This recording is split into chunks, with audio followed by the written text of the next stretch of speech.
નમસ્તે મિત્રો, ગઈકાલે આપણે જોયું હતું maximum collector efficiency of series feedback class A power amplifier.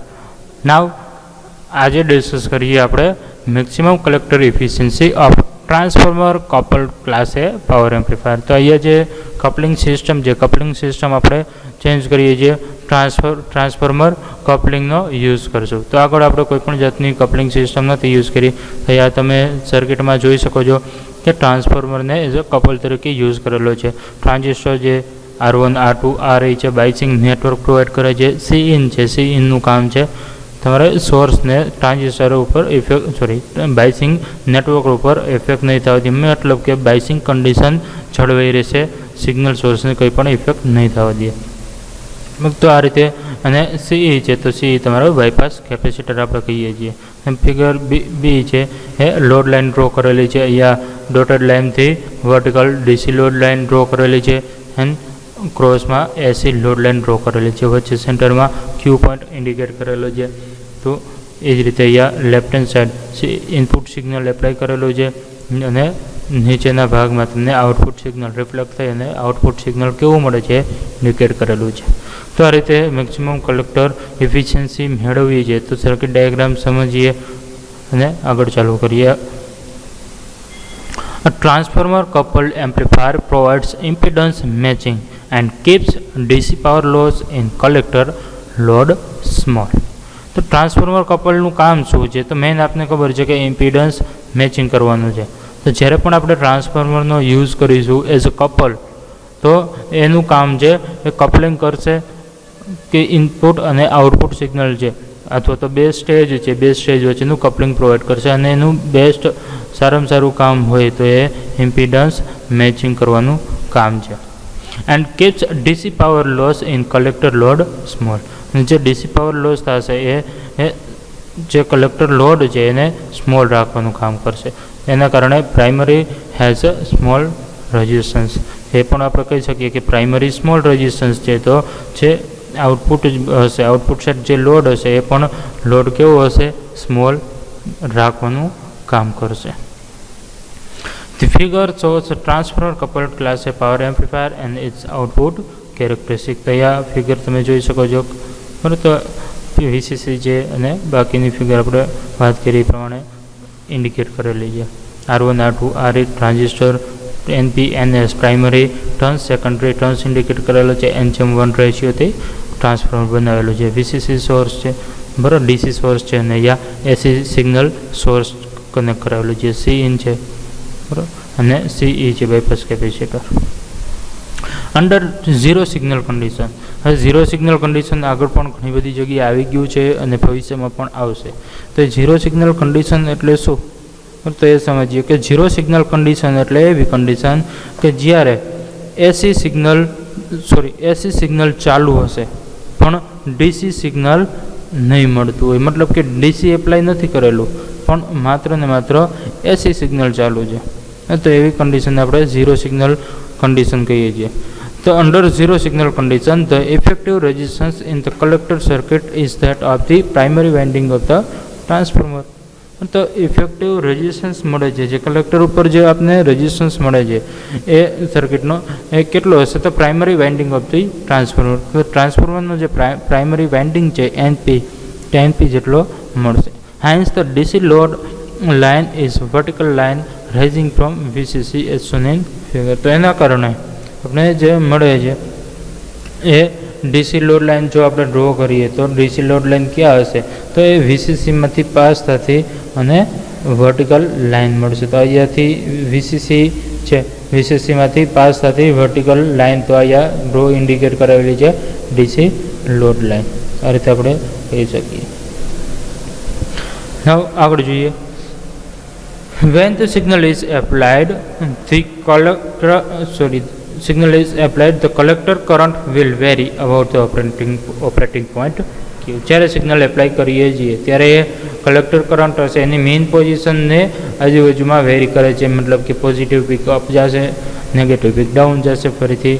તો એ જે વચ્ચેનું સેન્ટર લાઇન છે એને આપણે કહીએ છીએ એ ઓપરેટિંગ પોઈન્ટની લાઇન. તો એ જે Q પોઈન્ટ છે, Q પોઈન્ટને લાઇન ડ્રો કરીએ તો એને અનુરૂપ એ ઇનપુટ સિગ્નલ વેરી કરતું હશે, તો એને આપણે જે ટચ થાય છે એને ક્યુ પોઈન્ટ આપણે કહીએ છીએ.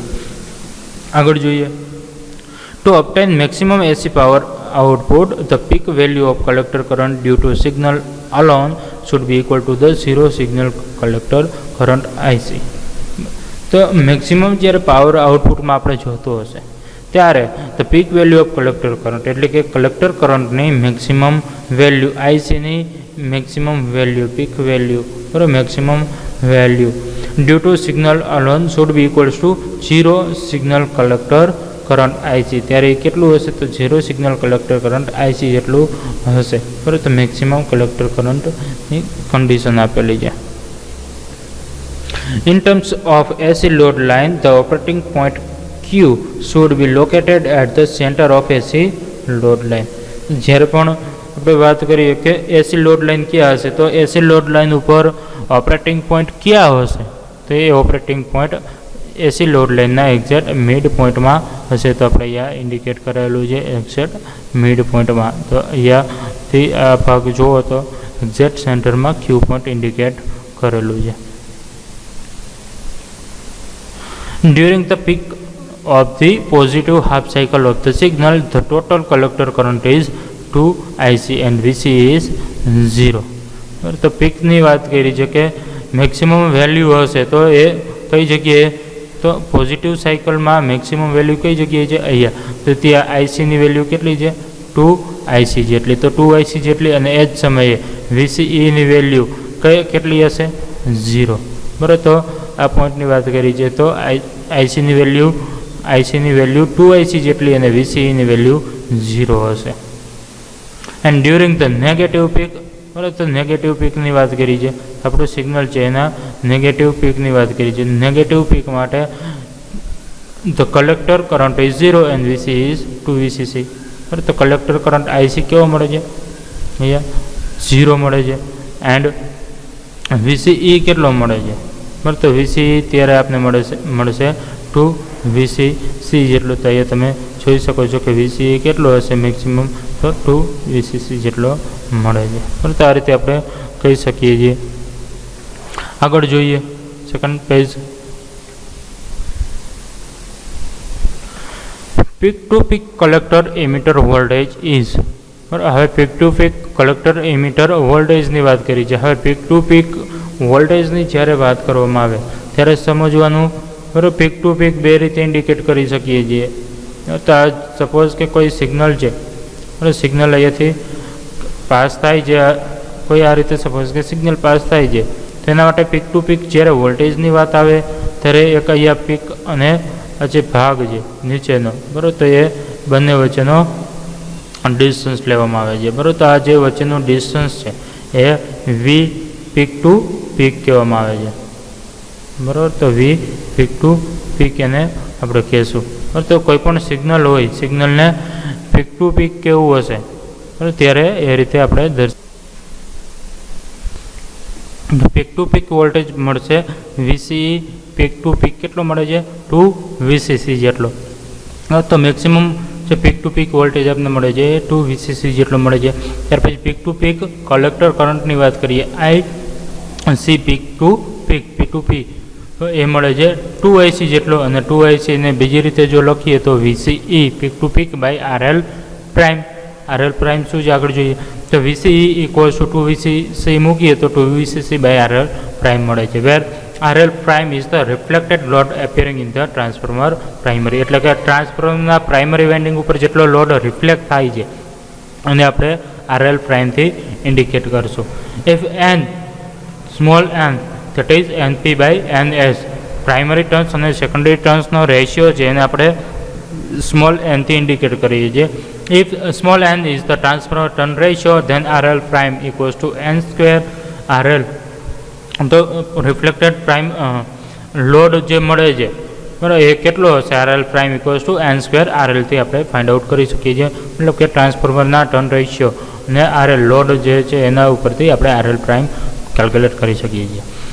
ત્યાર પછી આગળ જોઈએ કે ડીસી પાવર ઇનપુટ કેટલો મળે છે તો PDC equals to VCC into IC આપણી પાસે ઇક્વેશન છે PDCનું VCC ઇન્ટુ IC. જો VCC ઇક્વલ્સ ટુ મૂકીએ આઈસી આરએલ પ્રાઇમ, બરાબર. આગળ આપણે વીસીસી માટે લખીએ છીએ વીસીસી, તો અહીંયાથી ઇક્વેશન બનાવીશું, બરાબર. તો વીસીસી ઇક્વલ્સ ટુ આઈસી, બરાબર, આઈસી આરએલ પ્રાઇમ, તો મૂકીએ તો આઈસી સ્ક્વેર આરએલ પ્રાઇમ મળે છે. અને ત્યાર પછી મેક્સિમમ એસી આઉટપુટ જો ફાઇન્ડ કરવું હોય, આપણી પાસે એફિશિયન્સી મેળવવી છે, તો એફિશિયન્સી માટે પીડીસી અને પી આઉટપુટ હોવું જોઈએ. તો પીડીસી આપણે મેળવ્યું, પી આઉટપુટ મેળવીએ તો VC peak to peak multiply IC by 8 equation છે આપણી પાસે. VC equals to 2 VCC and IC equals to 2 IC આપણે લખીએ, તો 2 2 4 4 ડિવાઇડેડ બાય 8, તો 1/2 મળશે. એટલે કે VCC multiply IC 1/2 VCC multiply IC. આમ જો VCC equals to IC RL prime મૂકીએ તો 1/2 IC square RL prime square, તો સોરી આરએલ પ્રાઇમ મળશે. તો આ રીતે P output 1/2 IC square RL prime મળે છે. તો પી ડીસી મળી ગયું, પી આઉટપુટ મળી ગયું, તેના ઉપરથી મેક્સિમમ કલેક્ટર એફિશિયન્સી આપણે મેળવીએ તો મેક્સિમમ કલેક્ટર એફિશિયન્સીને ઈટાથી ઇન્ડિકેટ કરીએ છીએ, તો eta equals to P output by P DC multiply 100. તો આ રીતે આપણે પર્સન્ટેજમાં જોઈએ છીએ એટલે મલ્ટીપ્લાય 100 કરાવીએ છીએ. તો પી આઉટપુટ ઇક્વલ્સ ટુ લખીએ કે 1/2 IC square RL prime divided by PDC IC square RL prime square મૂકીએ છીએ. તો કેન્સલ આઉટ કરીએ, IC square cancel out, RL prime square RL prime જે કેન્સલ આઉટ થઈ જશે, તો 1/2 into 100, that means 100 divided by 2 એટલે કે 50%. તો આ રીતે આપને મળશે કે transformer couple class A power amplifier has maximum collector efficiency is 50%. કેટલી છે? 50%. તો ટ્રાન્સફોર્મર કપલ ક્લાસ એ પાવર એમ્પ્લીફાયરની એફિશિયન્સી 50% મળે છે. That means maximum of 50% DC supply power is converted into AC power output.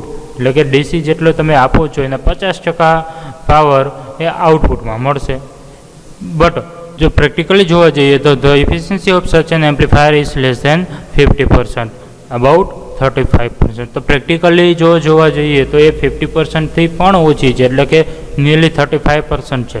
તો જેટલો પણ તમે પાવર આપો છો એના 35% તમને આઉટપુટમાં આપે છે, due to power loss in the output transformer. કેના કારણે? તો આઉટપુટમાં જે ટ્રાન્સફોર્મર કનેક્ટ કરાવો છો એના પાવર લોસના કારણે, પાવર ડિસિપેશનના કારણે ઇન ધ ટ્રાન્ઝિસ્ટર એક્સેટ્રા. તો અલગ અલગ પેરામીટર્સ પણ અહીંયા ભાગ ભજવે છે કે પાવર આઉટપુટ ટ્રાન્સફોર્મર જે પાવર ડિસિપેશન ટ્રાન્ઝિસ્ટરમાં જે પાવર ડિસિપેશન થશે, જે હીટ સ્વરૂપે લોસ થાય છે, તેના કારણે એ 50% છે 35% આવી જાય છે. When a class A power amplifier used in final stage, it is called single-ended class A power amplifier. તો જ્યારે ક્લાસ એ પાવર એમ્પ્લીફાયરને ફાઇનલ સ્ટેજમાં આપણે જો જોડતા હોઈએ તો એ એમ્પ્લીફાયરને આપણે કહીએ સિંગલ એન્ડેડ ક્લાસ એ પાવર એમ્પ્લીફાયર. સિંગલ એન્ડેડ એટલે કે એક બાજુથી એન્ડ આવે છે, બીજી બાજુ આગળના ભાગમાં ઘણા બધા સ્ટેજ જોડાયેલા છે, એટલા માટે એને એ રીતે કહી શકીએ કે single ended class A power amplifier. Okay, thank you very much.